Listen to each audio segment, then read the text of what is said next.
Hi students, मैं आज आपको पढ़ा रही हूँ 10वीं कक्षा के 4th चैप्टर अभिनव मनुष्य। ये तो पद्य भाग है। इसका कवि है रामधारी सिंह दिनकर जी। पहले देखे कवि परिचय। कवि रामधारी सिंह दिनकर जी का जन्म सन 1908 को बिहार प्रांत के मुंगेर जिले में हुआ। पहले वे रेडियो विभाग में काम करते थे। बाद में एक सरकारी कॉलेज के प्राध्यापक बने। आगे चलकर वे भारत सरकार के हिंदी सलाहकार के पद पर नियुक्त हुए। सन 1974 को इनका देहावसान हुआ। कवि की कुछ प्रमुख रचनाएं हैं: हुंकार, रेणुका, रसवंती, रामधेनी, धूपचाह, कुरुक्षेत्र, बापू, रश्मिरथी आदि। कवि की हर रचना में हृदय को प्रभावित और उत्साहित करने की पूर्ण शक्ति है। इनकी भाषा सजीव और विषय के अनुकूल है। अभिनव मनुष्य पद्यभाग कुरुक्षेत्र के षष्ठ सर्ग से लिया गया है। अब देखें शब्दार्थ। अभिनव नया, नवीन, आधुनिक। वारी जल, बाष्प, वाष्प, वेपर। हुक्म आज्ञा, व्यवधान, पर्दा, रुकावट, बाधा। सरित नदी, सरिता। सिंधु सागर, समुद्र। आलोक प्रकाश, ज्ञेय जानकारी। श्रेय यश, कल्याण, मंगल। अब देखें कविता का आशय। इस पद्य भाग में वैज्ञानिक युग और आधुनिक मानव का ವಿಶ್ಲೇಷಣೆ हुआ है। ಈ ಪದ್ಯಭಾಗದಲ್ಲಿ ವೈಜ್ಞಾನಿಕ ಯುಗ ಮತ್ತು ಆಧುನಿಕ ಯುಗದ ಒಂದು विश्लेषणೆಯನ್ನು ನೋಡ್ಬೋದು। कवि दिनकर जी इस कविता द्वारा यह संदेश देना चाहते हैं कि आज के मानव ने प्रकृति के हर तत्व पर विजय प्राप्त कर ली है। ಅಂದರೆ ಕವಿಯ ದಿನಕರ್ ಜಿ ಅವರು ಈ ಕವಿತೆಯ ಮುಖಾಂತರ ನಮಗೆ ಏನು ಸಂದೇಶವನ್ನು ಹೇಳಿದ್ದಾರೆ ಅಂದರೆ, ಮನುಷ್ಯ ಈ ದಿನಗಳಲ್ಲಿ, ಇಂದಿನ ಆಧುನಿಕ ದಿನಗಳಲ್ಲಿ ಪ್ರಕೃತಿ ಮೇಲೆ ಎಲ್ಲ ರೀತಿಯ ವಿಜಯವನ್ನು ಸಾಧಿಸಿದ್ದಾನೆ।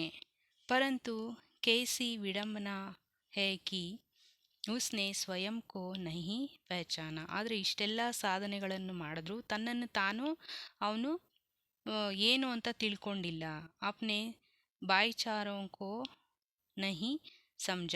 ತನ್ನ ಅಕ್ಕಪಕ್ಕದಲ್ಲಿರುವವರನ್ನು, ತನ್ನನ್ನು ಮಾತ್ರ ತಾನು ಅರಿತುಕೊಳ್ಳಲಿಲ್ಲ ಇನ್ನೂ। ಪ್ರಕೃತಿ ಪರ್ ವಿಜಯ್ ಪ್ರಾಪ್ತ ಕರ್ನಾ ಮನುಷ್ಯ ಕಿ ಸಾಧನಾ ಹೇ। ಪ್ರಕೃತಿಯ ಮೇಲೆ ವಿಜಯವನ್ನು ಸಾಧಿಸೋದೇ ಮನುಷ್ಯನ ಒಂದು ಸಾಧನೆ ಆಗಿದೆ।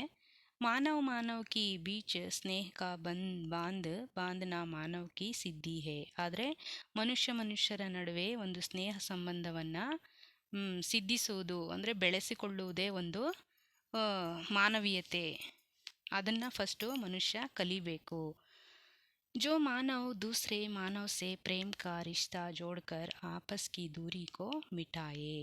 ಮನುಷ್ಯರ ಮಧ್ಯೆ ಇರುವ ಬಿರುಕುಗಳನ್ನು ಅಳಿಸಾಕಿ ಬಂಧನ ಅಂದರೆ ಜೋಡಿಸಿದಾಗ, ಬೆಸುಗೆ ಹಾಕಿದಾಗ ಮಾತ್ರ ಮನುಷ್ಯನಾಗಿ ಉಳಿಯೋಕ್ಕೆ ಸಾಧ್ಯ। ವಹಿ ಮಾನವ್ कहलाने का ಅಧಿಕಾರಿ ಹೋಗ। ಆ ಮನುಷ್ಯನನ್ನು ಮಾತ್ರ ನಾವು ಮಾನವ ಅಂತ ಕರೆಯೋಕ್ಕೆ ಸಾಧ್ಯ। ಬರೀ ಸಾಧನೆ ಮಾಡಿದ್ರೆ ಸಾಲದು, ಸಂಬಂಧಗಳನ್ನು ಸಹ ನಾವು ಉಳಿಸಿ ಬೆಳೆಸ್ಕೋಬೇಕು। ಈಗ ಪದ್ಯದ ಸಾರಾಂಶ ನೋಡೋಣ। इस कविता के द्वारा बच्चे स्नेह, मानवीयता, भाईचार आदि का महत्व समझ सकते हैं। ಈ ಪದ್ಯದ ಮುಖಾಂತರ ಮಕ್ಕಳು ಏನನ್ನು ಕಲಿತಾರೆ? ಸ್ನೇಹ, ಮಾನವೀಯತೆ ಮತ್ತು ತನ್ನ ಅಕ್ಕಪಕ್ಕದಲ್ಲಿರುವ ಎಲ್ಲ ಜನಸಂಪರ್ಕಗಳ ಸಂಬಂಧ, ಇದರ ಒಂದು ಮಹತ್ವ, ಅದರ ಎಷ್ಟು ಮಹತ್ವ ಇದೆ ಅದಕ್ಕೆ ಅನ್ನೋದನ್ನು ಈ ಒಂದು ಪದ್ಯದ ಮುಖಾಂತರ ಲೇಖಕರು ಹೇಳಿದ್ದಾರೆ, ನೋಡೋಣ। आज की दुनिया विचित्र, नवीन, ಪ್ರಕೃತಿ ಪರ್ ಸರ್ವತ್ರ ಹೇ, ವಿಜಯೀ ಪುರುಷ ಆಸೀನ್। ಅಂದರೆ ಇವತ್ತಿನ ಪ್ರಪಂಚ ಹೇಗಿದೆ? ತುಂಬ ವಿಚಿತ್ರವಾಗಿದೆ, ಆಧುನಿಕವಾಗಿದೆ, ಎಲ್ಲ ಬದಲಾವಣೆಗಳಾಗ್ಬಿಟ್ಟಿದೆ, ತುಂಬ ವೈಜ್ಞಾನಿಕವಾದ ಜೀವನವನ್ನು ಎಲ್ಲ ನಡೆಸೋಕೆ ಪ್ರಾರಂಭಿಸಿದ್ದಾರೆ. ಪ್ರಕೃತಿ ಪರ್ ಸರ್ವತ್ರ ಹೇ ವಿಜಯಿ ಪುರುಷ ಹಾಸೀನ್, ಅಂದರೆ ಪ್ರಕೃತಿಯ ಎಲ್ಲ ತತ್ವಗಳನ್ನು ಮನುಷ್ಯ ತನ್ನ ನಿಯಂತ್ರಣದಲ್ಲಿ ಇಟ್ಕೊಂಡಿದ್ದಾನೆ, ಪ್ರಕೃತಿಯನ್ನು ಗೆದ್ದು ಬದುಕ್ತಾ ಇದ್ದಾನೆ. ಅದು ಹೇಗೆ? ಹೇ ಬಂದೇ ನರಕೆ ಕರೋಮೆ ವಾರಿ ವಿದ್ಯುತ್ ಬಾಪ್ और हुक्म पर चढ़ता उतरता है पवन का ताप. ಅಂದರೆ ಎಲ್ಲ ಗಾಳಿ, ನೀರು, ಬೆಳಕು ಇವೆಲ್ಲವೂ ಮನುಷ್ಯನ ನಿಯಂತ್ರಣದಲ್ಲಿದೆ. ಹೇಗೆ? ಟ್ಯಾಪ್ ಆನ್ ಮಾಡಿದ ತಕ್ಷಣ ನೀರು ಬರುತ್ತೆ, ಸ್ವಿಚ್ ಆನ್ ಮಾಡಿದ ತಕ್ಷಣ ಲೈಟ್ ಆನ್ ಆಗುತ್ತೆ, ಮತ್ತು ಸ್ವಿಚ್ ಆನ್ ಆಗಿದ ತಕ್ಷಣ ಇದು ಫ್ಯಾನ್ ತಿರುಗುತ್ತೆ, ಗಾಳಿ ಬರುತ್ತೆ. ಈಗ ಗಾಳಿ, ನೀರು, ಬೆಳಕು ಮೂರೂ ಮನುಷ್ಯನ ನಿಯಂತ್ರಣದಲ್ಲೇ ನಡೀತಾ ಇದೆ ಅಲ್ವಾ?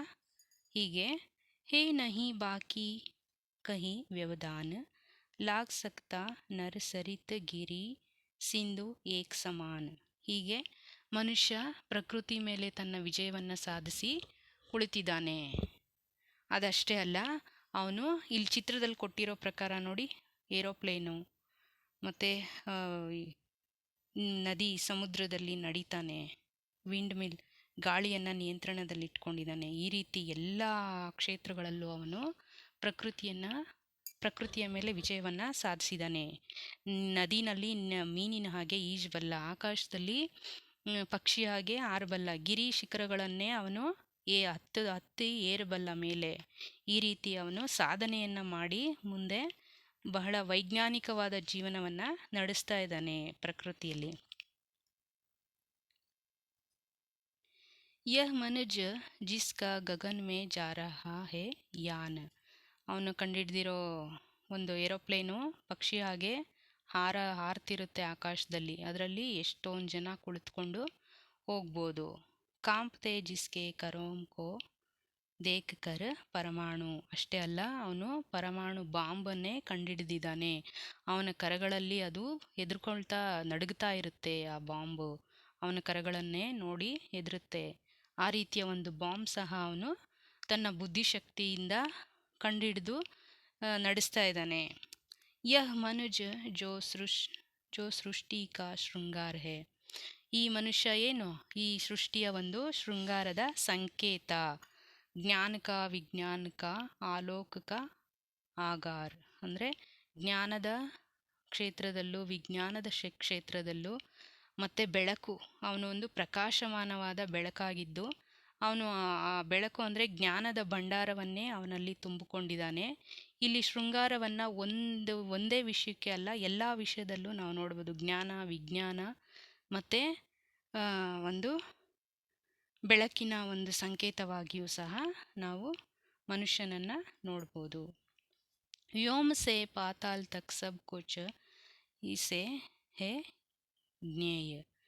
ಭೂಮಿ, ಪಾತಾಳದಿಂದ ಹಿಡಿದು ಆಕಾಶದ ಒಳಗಿರುವ ಗ್ರಹ ನಕ್ಷತ್ರಗಳು, ಸೂರ್ಯ ಚಂದ್ರರನ್ನು ಸಹ ಇಲ್ಲೇನೆ ಅವನು ಅದರ ಒಂದು ವಿಷಯವನ್ನು, ಸಮಾಚಾರವನ್ನು ತಾನು ಕುಳಿತ ಜಾಗದಲ್ಲೇ ಎಲ್ಲವನ್ನು ಗ್ರಹಿಸಬಲ್ಲ.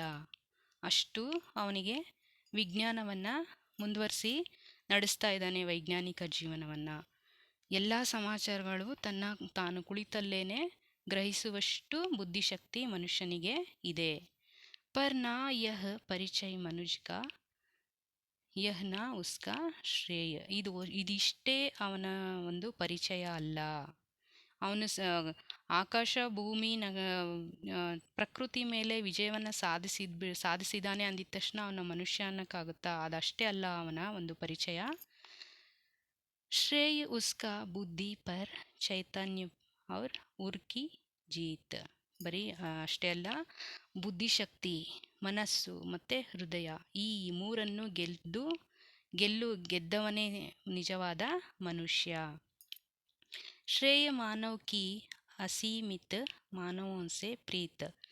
ಈ ಒಂದು ಸಾಧನೆಯನ್ನು ಮಾಡಿದ ವ್ಯಕ್ತಿ ಎಲ್ಲ ಮನುಷ್ಯರ ಪ್ರೀತಿಗೂ ಪಾತ್ರನಾಗಿರ್ತಾನೆ.